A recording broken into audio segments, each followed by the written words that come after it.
Hey everybody, HomeSliceHenry here, and in today's video, we're going to be taking a look at a brand new Pokemon in the world of Pokemon Go, ARCTIBAX. ARCTIBAX evolves from Frigibax, which is a pretty rare wild spawn. Luckily enough, I was able to find one. The IVs were terrible, so I traded it with my fiance, and it ended up re-rolling to a 15-15-14. So I spent a ton of rare candy, evolved it into the ARCTIBAX, as ARCTIBAX does do better than Baxcalibur in the Great League, so I can test it out in some Great League practice battles to see how it performs. So without further ado, let's hop into the matches and check out ARCTIBAX in action. Picking up a very neutral lead in the first match, Shadow Gligar into Noctowl. I am running a pretty standard ABB style team where Shadow Gligar is the anti-fighter. I have Lickitung to try and bait out my opponent's fighter, and then in the back I have ARCTIBAX. ARCTIBAX is a dragon and ice type Pokemon, so a pretty unusual typing. Opponent is going to save switch into Jellicent, and I have a terrific response available with Lickitung. But as you can see, the moveset it has is amazing. Dragon Breath and Dragon Claw, a very good combination, and Avalanche is a terrific charge move there, as I believe it has 2 damage per energy. I'm farming up with the Lickitung, going for the Power Whip before they're able to make it to their next surf. Power Whip into the Jellicent here should just about KO, and now my opponent is going to be sending back in the Noctowl. Noctowl can go for the Sky Attack, but this will not be enough to KO. I'm going to be able to tank this on the Lickitung no problem, and look to fire off the Body Slam. Body Slam will be getting Noctowl deep into the red. Unfortunately, I can't farm down here, so I aggressive switch into ARCTIBAX, and in the bag, it's a Shadow Swampert. My ARCTIBAX is very attack weighted, so as you're going to see, the Dragon Breaths will do extra damage than a typical one would, but in exchange, I'm definitely going to be glassier than a standard ARCTIBAX as well. Dragon Claw will get the shield. Opponent is going to be firing off a Hydro Cannon, but I can just shield here and farm all the way down.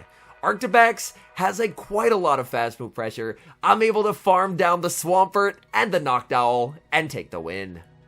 We've got mirror leads in the next match, Shadow Gligar versus Shadow Gligar.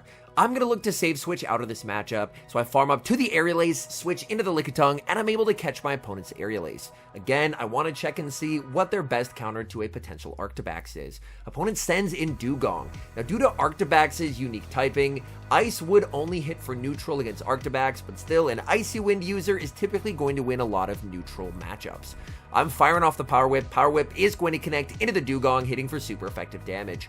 Dugong continues to farm. Dugong is going to fire off the charge move here. I'm just going to let this through. Icy Wind is going to get me low, and unfortunately, I do not click the Body Slam there. Honestly, I was pretty confident that that was going to KO, so I looked away from my screen, and then I looked back, and I was like, oh man, I missed the Body Slam. In comes the Gligar, able to get rid of the Dugong, and my opponent is going to send in their own Gligar. I'm firing off the Aerial Ace. My opponent will be able to tank this, so they are going to let that through. I'm looking to overfarm quite a lot here. Go for the Aerial Ace, but my opponent makes a very nice catch, catching onto Lantern. But you know what Lantern does not appreciate? Dragon types. Enter ARCTIBAX. ARCTIBAX farming up energy here, and I can tank whatever they throw. No matter what Lantern throws, it is going to be resisted. They go for the Thunderbolt. ARCTIBAX able to withstand that damage. Again, my ARCTIBAX is pretty attack weighted, so a normal ARCTIBAX would take slightly less damage there. But as you're going to see, the Dragon Breath Dragon Claw combination, we've seen it have success on a lot of mons previously, and ARCTIBAX really likes this combination as well. I decided to just let this go. I can win the game with Gligar. They go for the Surf. It doesn't KO. In comes the Gligar. I get the Dragon Breath farm down, and Gligar takes care of the Lantern. I see a positive lead in the next match, Shadow Gligar into Superior. Opponent save switches into a Lowland Marowak, so my opponent is core broken by the Gligar. This is quite nice. They're firing off the Shadow Bone. I'm going to look to farm up 4 wing attacks and go for the Dig on perfect timing. Dig will hit for massive super effective damage here. Opponent will commit the shield. I throw 1 more wing attack, switch into the Lickitung, and catch the Shadow Bone where it is going to be double resisted. That is absolutely terrific. And now I can just commit to the full Lick farm down here. I'm going to leave with a massive amount of energy. Even if this Marowak is running Fire Blast, that's fine. Lickitung is extremely bulky. They are running Fire Blast. Lickitung tanks it like it's nothing and leaves with a bunch of energy. In the back, opponent has Bastiodon. There I go for the Power Whip. Unfortunately, the visuals were a bit inconsistent there on the side of my opponent, so unfortunately, I do end up throwing on alignment on the first Power Whip. Going for Power Whip number 2 into the Bastiodon. Bastiodon just looking for the full farm down here, and they get it. In comes Gligar. I'm farming up and going for the Dig. Dig, double super effective damage. Bastiodon commits the shield. I have to watch for a potential catch from the opponent. They're firing off the charge move here. I will commit the shield. I have to watch for the Superior switch in. They farm up. They go for the catch onto Superior, but I'm able to hold on to my energy, and in comes Arctabax. Superior is an extremely bulky grass type. They go for the Aerial Ace. I'm farming up, and I'm going for the Avalanche here. Avalanche from an attack-weighted Pokemon is going to KO the bulky Superior. Back in comes Bastiodon. Bastiodon looking for the farm down. I make the last-second Avalanche. Will this be enough to KO? Avalanche into the Bastiodon. Barely will not, but Gligar kept the dig. Not letting the opponent catch was the key to victory, and that's a good game. We see a bit of a tricky Pokemon in the next match, Shadow Gligar into Mantine. I'm going to be staying in this matchup, but I will look to catch out of it. I'm looking to farm up, go for a switch into the Lickitung, and I am able to catch a move from the Mantine. This is quite nice. Mantine goes for the Bubble Beam there, and they're staying in. They're going for another Bubble Beam, so they are trying to render my Lickitung absolutely useless in terms of damage output, and now my opponent is going to send in a Shadow Nidoqueen. I'm farming up with the Lickitung. I tried to throw a turn before, but again, the visuals are very inconsistent this morning when I was battling, so unfortunately, instead of throwing one turn before the Fang, it ends up being a CMP tie. I go for the Body Slam. It's double debuffed. It just does absolutely nothing there. I'm going for the Power Whip. Power Whip, again, not going to do a whole lot, but our switch timers are misaligned. I can take advantage of that. So I'm actually going to save the Lickitung for later and send in Gligar. Gligar is a wall to Nidoqueen's energy.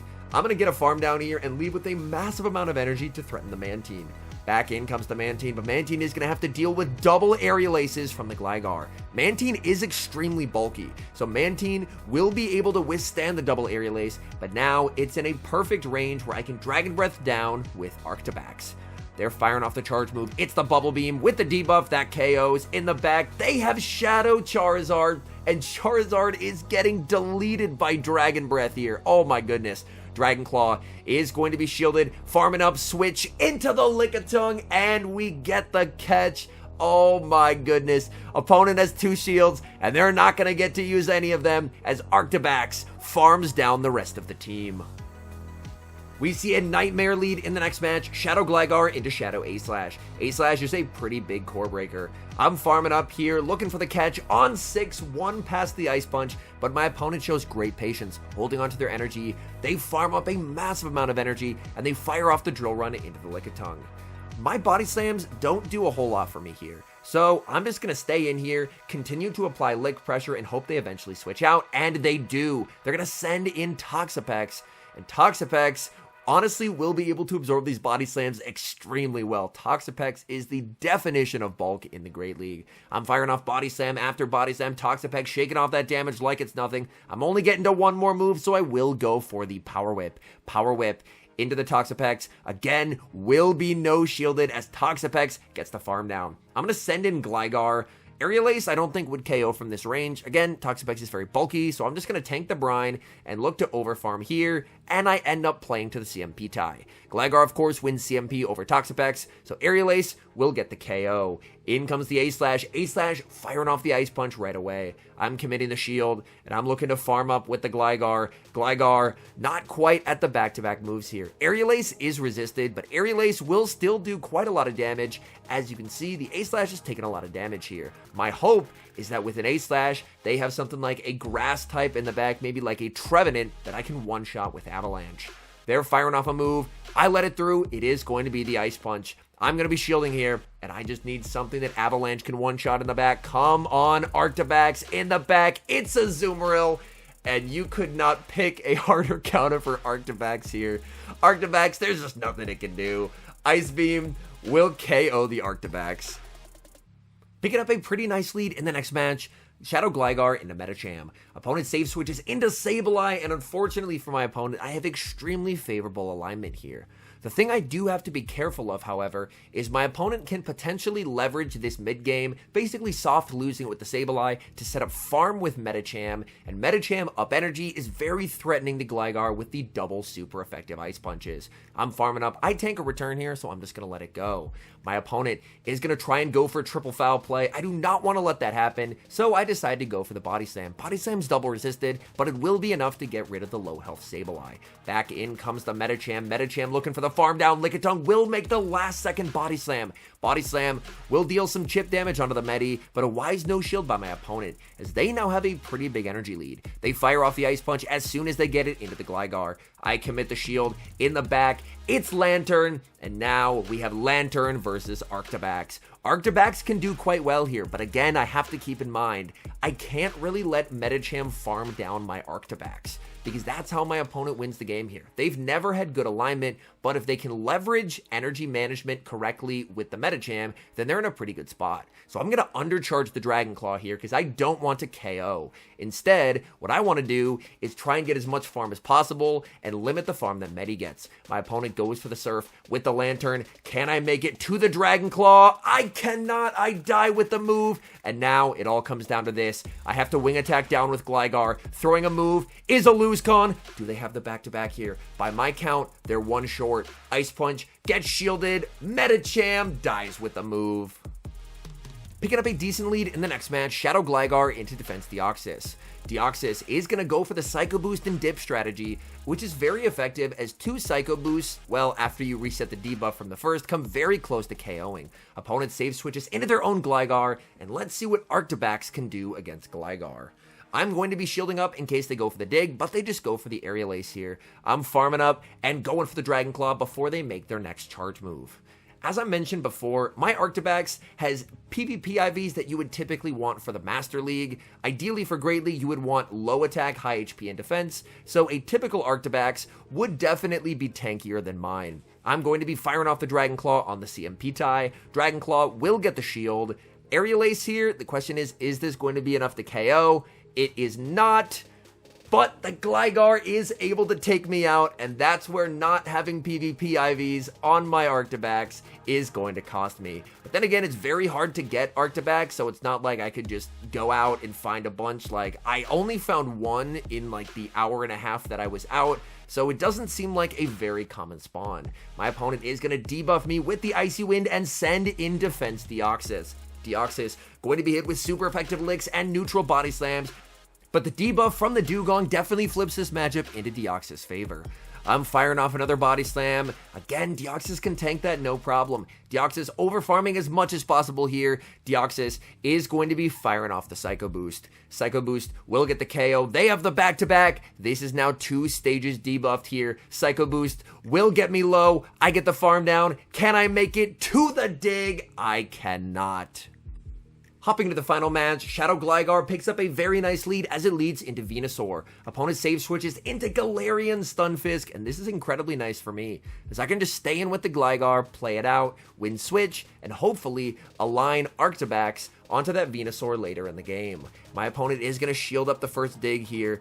I'm going to be letting this Rock Slide go, as Rock Slide not going to do a whole lot to the Gligar. They're firing off Rock Slide number 2. Again, I can let this go, and I'm just choosing to overfarm a bunch of energy here. They make it to a third Rock Slide, but they've already used the shield, so I don't excessively mind shielding here.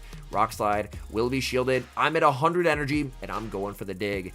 Dig is going to apply massive pressure onto the Stunfisk. Stunfisk lets it go, and Gligar gets the farm down. That's massive.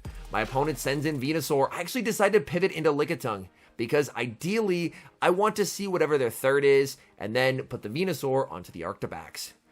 I'm continuing to farm. Opponent goes for a catch, and in the back is Bastiodon, and I'm extremely happy that I baited this out with the Lickitung save switch. If I didn't bait this out, this thing would absolutely crush Arctabax with super effective smackdowns. That would not be good whatsoever. Firing off the Power Whip. Power Whip is going to connect into the Bastiodon. Bastiodon does have energy here. And here, honestly, what I should have done in hindsight is still just go for good timing. But I try and go for the CMP tie, and that is so risky as my opponent doesn't throw the move. Dig will be shielded. I'm farming up. At the last possible second, I make it to the dig. Good IVs on Shadow Gligar. Pay off. And now in comes the Venusaur. Venusaur gonna have to deal with the wrath of Arctabax. Arctabax can comfortably tank a Sludge Bomb, so this game will be over, making it to the Avalanche, and getting the win. All in all, I think Arctabax is a really cool Pokemon and a cool addition to the Great League. Its typing, Dragon Ice, does provide it some unique coverage, and it has a terrific moveset. I will say, if you're going to end up building one, I would definitely build a more PvP optimized one. There were definitely some matchups like that Gligar matchup where having that little bit of extra bulk would have been extremely nice to flip some of those more neutral matchups into wins.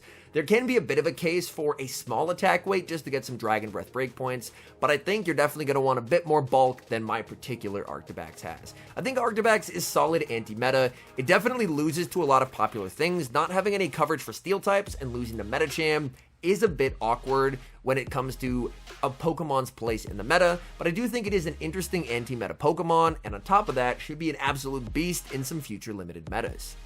Anyways, thank you guys so much for watching. If you're enjoying the content, make sure to leave a like and subscribe to the channel if you haven't. And a special thank you as always to our members here on YouTube. The support you guys provide is sincerely appreciated. So thank you guys oh so very much. And until next time, I've been HomeSliceHenry.